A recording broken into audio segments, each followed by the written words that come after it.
いつでも言ってくださいね。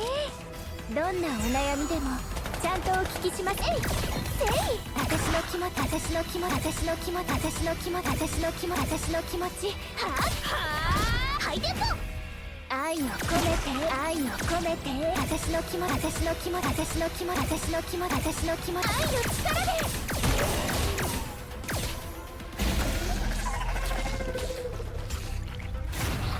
Hey guys, Misery here, back with another Cesium video. And in today's video, we're going to be doing the everything you need to know Ultimate Diana guide. Whether it be epiphanies, partners, memory fragments, everything you need to know about Diana will be in this video. So if you have watched any of my other guides, I bring a special guest on with me. His name is Gordon. He is one of my friends. He's very informative and does a lot of testing for every new unit with me. So if you'd like to introduce yourself, Gordon, you can go ahead. Hello, my name is Gordon, and I do most of the theory crafting and numbers. Yeah, so before we get into this video, I would like to make a disclaimer real quick. So me and Gordon ranked every epiphany for Diana's cards at a certain tier, with S being highly recommended, A being strong potential, B being awkward to use kind of like niche, C being outclassed, and F being practically useless. This is our opinions. You're entitled to your own as we are to our own, but I just wanted to state that before we get into the video. So what does Diana do and what role does she play? So Diana is basically a DPS who can slot in as a sub DPS for units like Renoa or Luke potentially, and she is a discard support for units like Renoa. Think of her like a discard support such as Nia, but without the draw power. She enables Renoa to do a lot more damage than she used to be able to. But if you want to go the main DPS route on Diana instead of a sub DPS or discard support, you can run something like Diana, Nia, and then a morale bot for the third slot such as Ray, Beryl, or Cassius. But yeah, Diana's entire kit revolves around her quietus effect on these cards and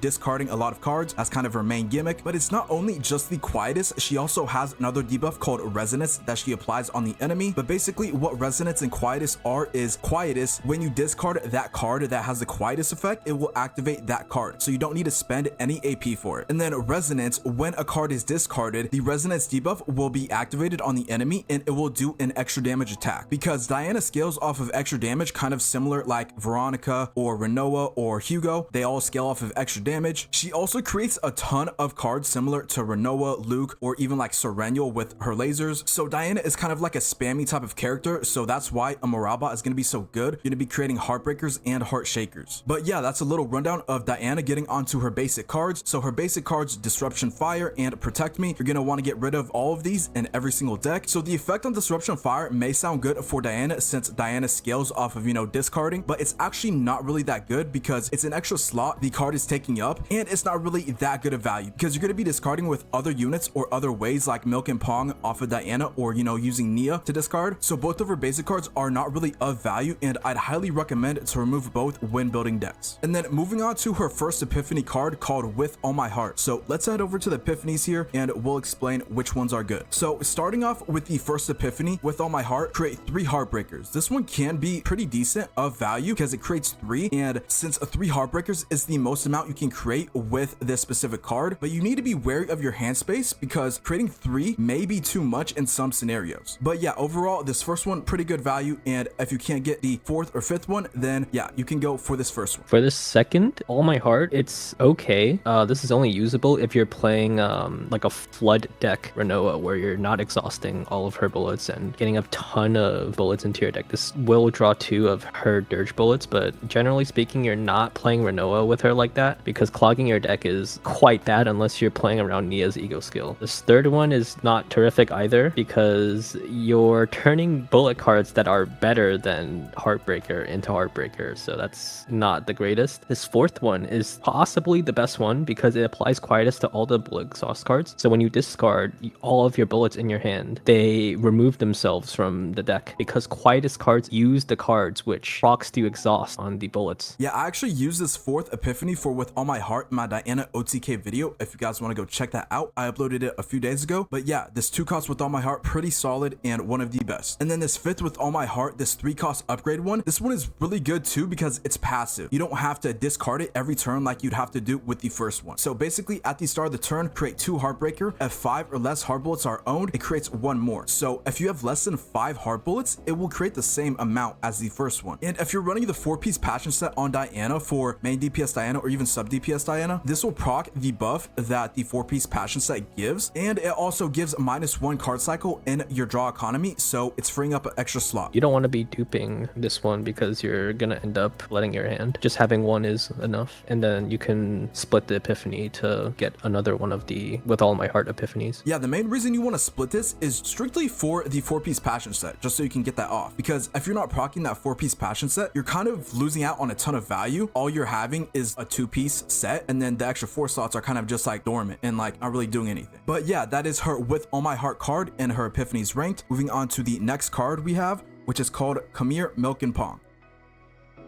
So this first Milk of Pong is mostly used for sub DPS Diana. The only character I can really think of that wants this is Renoa or Hugo. And then onto the second Milk and Pong, this is going to be the one you want for Renoa if you're running Diana as a discard support for Renoa. We only keep this Milk and Pong for the Renoa comp that wants to flood the deck with bullets, because the optimal way of playing Renoa is by just exhausting all her dirge bullets, right? This one is specifically if we're playing around in Nia's ego skill. It's only good if the fight is less than like 4 turns. You can facilitate having a bloated deck and playing around Nia's ego skill, but for content that's like, you know, more than 6 turns, you're going to want to use with all my heart to apply quietus to her dirge bullets, so they will exhaust themselves when they get discarded. When you discard the dirge bullets, even though it doesn't have the same keyword as Heartbreaker of being discarded, it still procs the extra attack when it is discarded. It keeps your deck thin throughout a longer fight. You will see a higher damage increase than playing the flood deck version. And then onto the third Milk and Pong, change 0-cost exhaust cards in hand into random heart bullets. I don't really see a use case for this for anyone who has 0-cost exhaust cards that you want to change into heart bullets. Because on average, heart bullets are going to be less valuable than the other exhaust cards. Like, you would never change Luke's bullets, right? Because like Luke's bullets are higher value than heart bullets. Exactly. This fourth one is okay if you're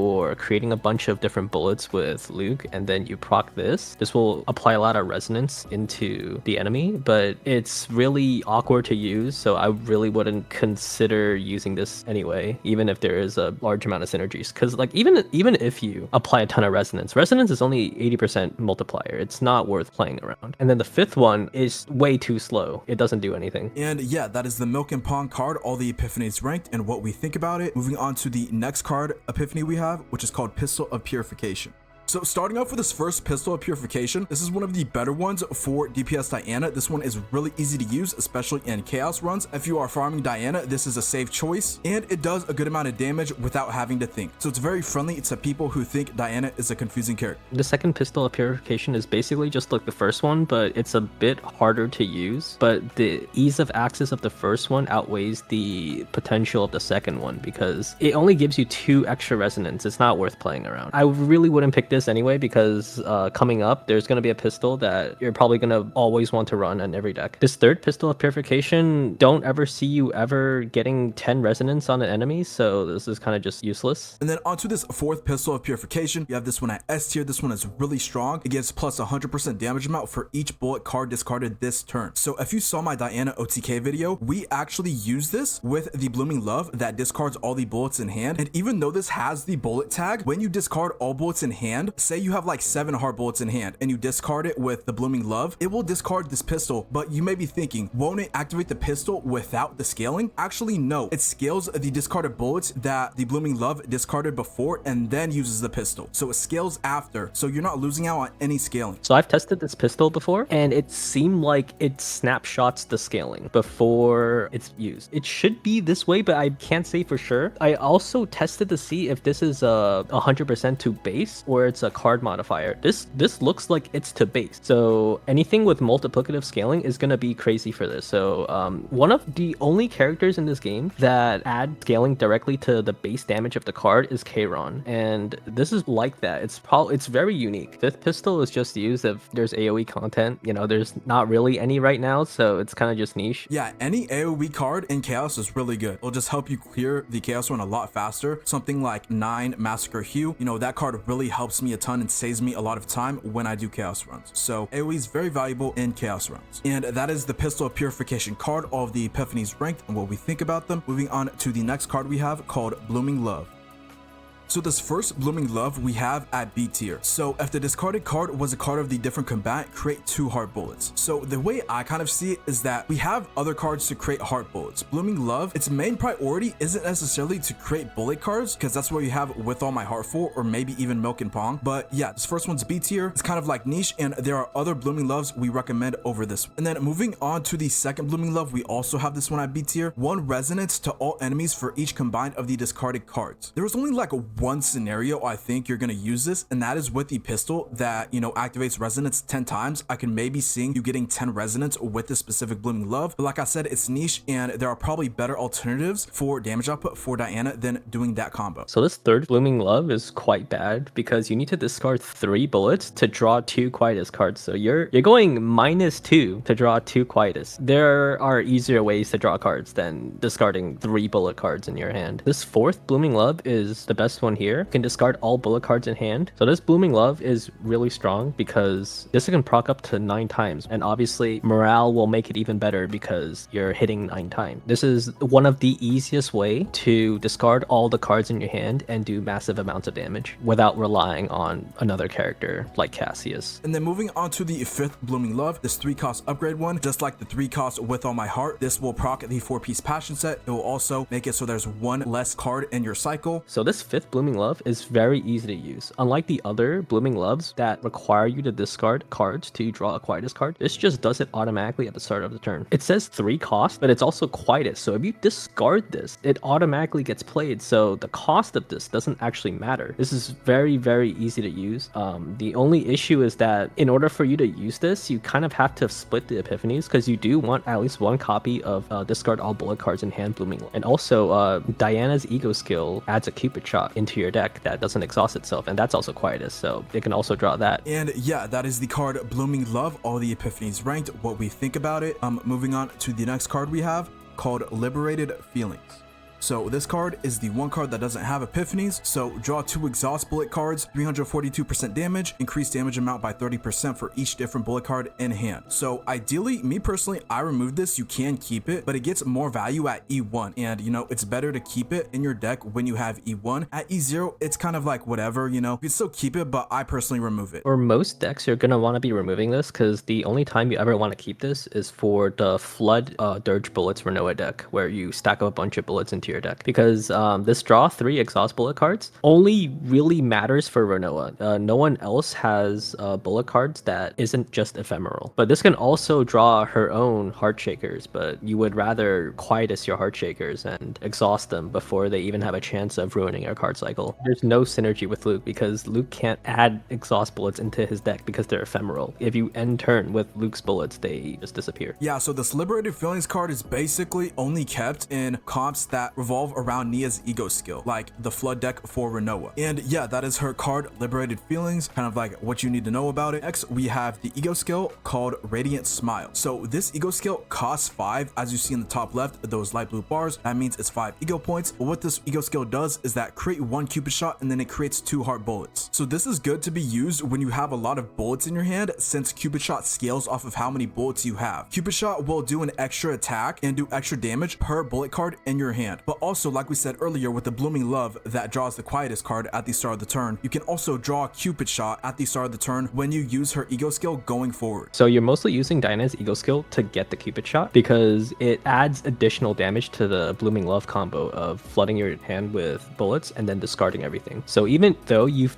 already discarded everything with Blooming Love, it snapshots the amount of bullets before you discard it. So if you discarded 8 bullet cards, this will proc 8 times, even though that there are no bullet cards in your hand anymore. Yeah, it's similar to the pistol that also scales, that gets plus 100% damage per bullet card discarded. And yeah, that is her ego skill, kind of, you know, basically everything you need to know about it. Moving on to the partners. So moving on to the partners, first we have Sophia, her best in slot partner. Of course, this is her rated partner and specifically made for her. So basically what Sophia does, increase the assigned combat's attack by 16%. Partners actually just got buffed this recent patch. So before the patch, this would have been 8%, but now it's 16%. So that is a huge buff there. But also, when a passion quietus card of the assigned combat is discarded, you get plus 5 critical damage for a max of 4 stacks. So that's plus 20% critical damage you're getting when you discard 4 cards. And then when 3 bullet cards are discarded, the assigned combatant performs a 200% extra attack on a random enemy, and that has a cap of 2 times per turn. And then onto Sophia's ego skill, Always Cheer For You. So basically what this does, gives 3 diehard fan, it draws 1 and it discards up to 2 cards. So for some reason Sophia's bugged and it's not showing us what diehard fan does in game, but they actually showed what it does in the preview one day before she released, so I'll show that up on screen of what it actually does. But basically what it does, it gives a percentage to extra damage attacks, so you'll get 3 of that, but it doesn't decrease on hit, it stays for a turn. So this is a 3-turn buff, so if you do like 10 hits in 1 turn and end the turn, this will still only decrease by 1, and then it'll also draw 1, which is not much, but you know, it's an extra cycle, and then discard up to 2 cards, similar to Nyx's ego skill where you can discard there. You would typically not use the discards, you just use this for the draw 1 and the diehard fan. It's discard up to 2 cards. It's an optional discard. You don't want to discard your With All My Love while you're still getting the rest of your combo pieces, because you need hand space for everything. And yeah, that is her partner Sophia, her best in slot. Some other alternatives you can run are like Serathea from the battle pass. You know, she's a good option. You can even run Janet if you have Janet. Janet works perfectly fine on Diana, but if you don't have any of those 5 stars, 4 stars like Akkad or Carity will work perfectly just fine. Me personally, I recommend Akkad over Carity. All the 5-star ones are S tier, and then the 4-star ones are A tier. And yeah, those are the partners. Moving on to the potentials. Honestly, there isn't much to talk about for the potentials. You just want to get this crit damage one, and then this crit chance one, and then this last major node. If Diana's critical chance is greater than 10% plus 4% extra damage for every 5% critical chance above 10%, add an additional plus 1% to the modifier with the max stack of plus 8%. So this is her most important one, because this other major node just, you know, busts Disruption of Fire, and then this other one right here also adds Disruption of Fire. That's her basic card, but you're going to be removing that, so it doesn't really matter. With this latest patch, we actually got a new potential node. Increases the chance for Divine Epiphany to appear by 25%. Honestly, this may sound good, but in reality, it isn't that good. So the reason why this is not good is because this is not a flat 25% Divine Epiphany chance. This is 25% of the base Epiphany chance. So this is like realistically a 1% increase to your Divine Epiphany encounter rates. And that's not worth, because, you know, you're spending 2/3 of your weekly boss mats to upgrade this when you can be upgrading stuff like your unique cards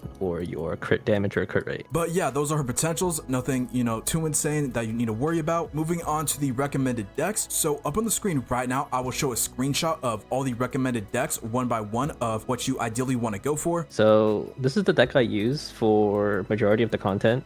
This is going to be solo damage Diana. It's a lot better than playing her with Renoa, because Renoa doesn't really contribute anything to the character. Like all Renoa does is add dirge bullets into your hand, and Diana can just make her own bullets. Renoa isn't doing anything special. You have 2 pistols of purification, because with the other With All My Hearts, it adds enough into your hand to make it so that you have 10 cards in hand when you use Blooming Love. This is a very good ratio. The reason why I split my With All My Heart epiphanies is because I want the upgrade to activate my Spark of Passion set, and it reduces one of the cards in your deck by 1, because it's an upgrade, it removes itself. You don't need to split it. I do it because I like it better. If you don't want to split it, make sure you don't use Spark of Passion, because there's no upgrade in this deck if that's the case. Now, if you do want to use Diana with Renoa, you're going to want to use this deck with 4 pistols of purification, because you can easily make the bullets in your hand with Renoa, and then all you need is one of the With All My Heart to make sure that Renoa's bullets have quietus, and then you can discard everything with Blooming Love. This should add up to 10 cards with Cupid Shot. So you have 4 pistol of purifications, 2 dirge bullets from Renoa, so that's 6. With All My Heart is another 2, so that's 8, and then last one is Cupid Shot, so that's 9, and then Blooming Love is 10. So this is the correct ratio that you want. Anything more, and then something will go wrong. So I have a third variant of Diana that plays with Nia's ego skill. This is not better than the one that applies quietus to her bullets and then it exhausts them, but it's funnier playing with Nia's ego skill.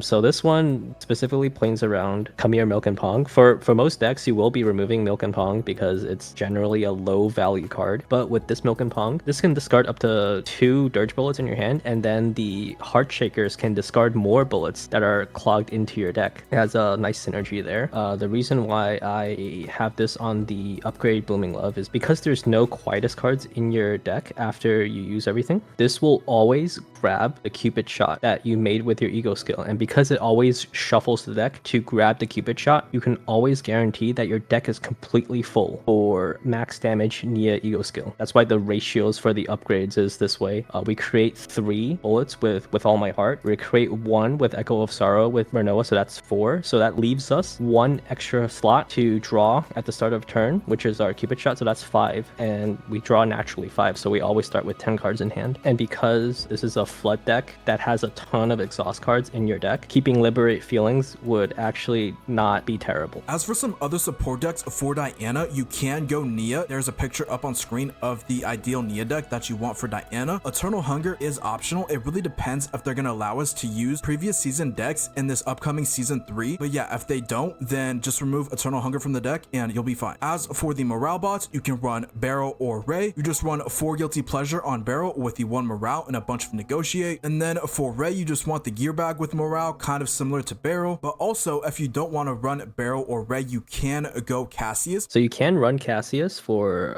the morale bot, but the issue with running Cassius is you do need to complete the quest to get the max amount of morale and some draw. The issue with completing quests with Diana is because to play Diana optimally, you don't actually want to play her cards early. You want to amass a bunch of cards in your hand and then nuke. So you're going to have issues completing the quest for Cassius. And for the Devil Dice, you do either need AP from another source, like, you know, AP Adagio, or having a cost reduction divine on the Devil Dice. And this isn't flashable because this 2 morale that you see is a neutral epiphany. So even if you do flash your Devil Dice with a cost reduction, you will not see this in your selection. And yeah, those are the recommended decks that we recommend for you to farm for Diana and Chaos runs. Moving on to the gear slots for the weapon, armor, and accessory. Yeah, so with this latest patch on CZN, the Zero System Worlds can actually sell the equipment, so you can buy the dagger that tricked the shadow and the Fairy King's chest piece in the shop of Swamp of Judgment. Basically, Swamp of Judgment is best in slot for every DPS now to farm, since you're getting that weapon and that chest piece in the shop, which is an extra 12% critical damage and 6% crit chance, basically for free. So I highly recommend farming Swamp of Judgment. But some of the weapons that you want to get for Diana are the Cthulhu and Selective Discord gun, that's plus 18% attack. Another weapon I forgot to mention for the weapon gear slot is the Tentacles of Chaos that gives plus 8% ally attack to allies. When it says allies, that also includes the holder, so if you have it on Diana, that's also going to be buffing Diana's attack. This is one of the better ones, also along with the Cthulhu gun. You can also go something like, of course, like I just mentioned, the dagger that tricked the shadow that gets crit damage. You go second method for the extra damage amount. And then onto the chest pieces,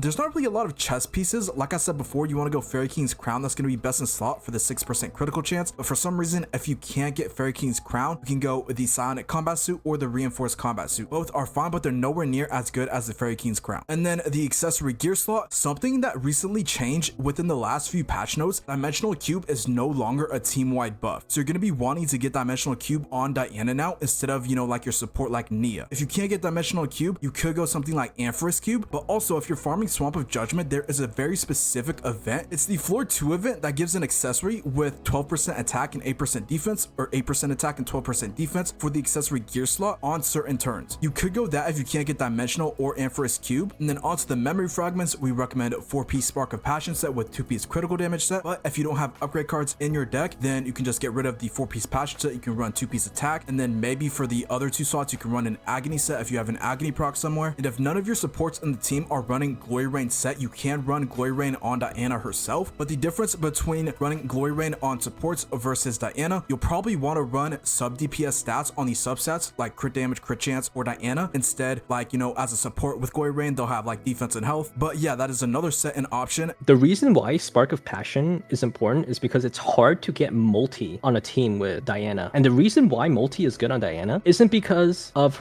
most of her cards, right? A lot of her cards are low multi, right? Like Heartbreaker is 96% damage, and then if discarded, it's 144% extra attack. She generally scales very well with multi, right? Blooming Love is also low multi. It's 96% extra attack for each discarded bullet. However, Pistol of Purification, the 4th epiphany that adds 100% damage amount for each bullet card discarded this turn. This adds onto the base damage of Pistol of Purification. So let's say I discarded 8 bullets this turn, right? It would be 216 plus 800. So this Pistol of Purification will have a base damage modifier of 1016. So that means 120% modifier on Pistol of Purification is 203%. And because we're playing around Pistol of Purification, getting a little bit of multi goes a long way. But yeah, as for the main stats for the memory fragments, for 4th slot, you want crit chance, of course, for every DPS. 5th slot, you always want elemental percentage. For Diana, in this case, you want passion percentage. And then 6th slot, you want attack. Substats, you really want extra damage since Diana scales off of extra damage just like Veronica. So I mean, you could just put your Veronica set on Diana and it'll do just fine. That's what I did. But yeah, those are the memory fragments. Moving on to the ego manifestations.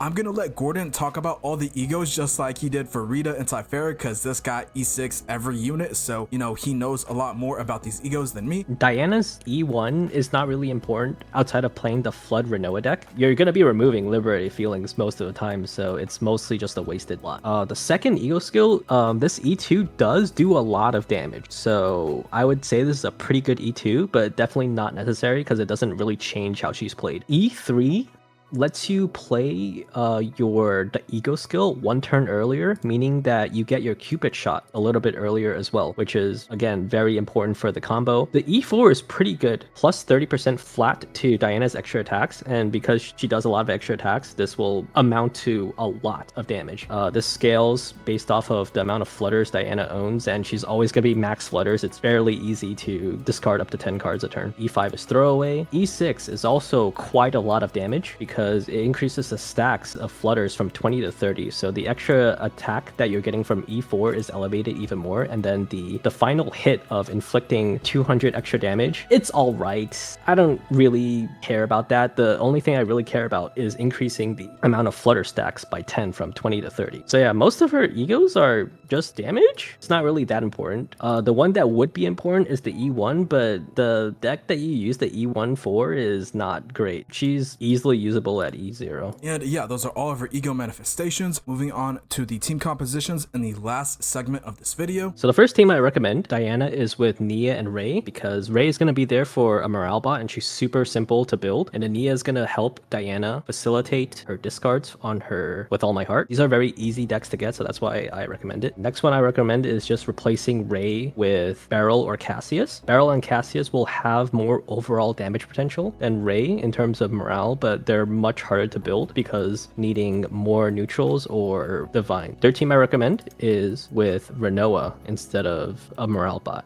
The reason why Renoa is here is to help facilitate the 4 pistols that you're going to be running with Diana. The issue with running 4 pistols with Diana is mostly just you don't have enough bullet generation to make sure that these bullets hit for max damage. However, you can use Renoa's Echo of Sorrow to help create the bullets needed for a full hand discard, and you can turn her into a draw bot with Flower of Devoured Fate, so that adds some consistency into your deck. Renoa really isn't there to create that many bullets, just enough to fill your hand, so you can discard everything with Blooming Love. Fourth team I recommend is with Hugo, and any really morale bot that can draw really only Cassius at the moment. And the reason why this works is because there's going to be a lot of skills and attack cards in this comp that allows Hugo to get a lot of Commence the Hunts. And the reason why this team is good is mostly because Diana can draft quick shelling for Hugo and be a quick shelling bot, occasionally use some skill cards to create bullets for Hugo, and when you discard Quietus, it activates it, which means his Commence the Hunt activates as well. The fifth team that I kind of recommend is with Lucas. The biggest issue with Lucas is mostly because his bullet cards actually cost AP to play, unlike Renoa, Diana, or Luke. You can actually help circumvent Lucas's weaknesses with Diana's With All My Heart, the one that adds Quietus to all bullet cards in hand. You don't actually have to play Lucas's bullet cards, you can simply just discard them, basically functioning the same role as Renoa but with less damage and less draw power, because Renoa can turn her Flower Devoured Fate into a draw 3. And yeah, those are the team compositions we recommend for Diana. I think that's kind of like everything you need to know for Diana, and you know how to build her properly, how to play her. That's gonna be the end of this video. I hope you guys enjoyed. I hope this video was informative. Make sure to like, comment, subscribe. Let me know down below what you want to see next. If you have any suggestions or any content ideas you want me to do with Diana, would appreciate if you could subscribe to the channel, as we are close to our next milestone of 3K subscribers. I hope you guys take care, peace, and be safe. Until the next one.